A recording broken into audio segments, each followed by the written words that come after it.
बाटलीची पण घ्यायची.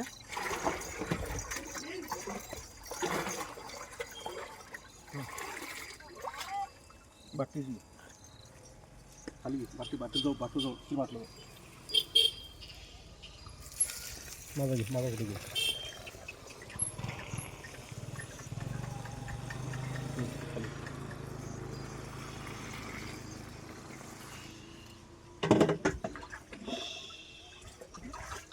धन्वंतरी कंपनीचे कंपोस्ट शेणखत कुजवण्याकरता जे औषध आपण तयार केलेलं आहे ते आज काफी बुजुर्ग येतील ईश्वरसाठी यांच्या शेणखताच्या गड्ड्यामध्ये या औषधीचा प्रयोग या ठिकाणी आपण करत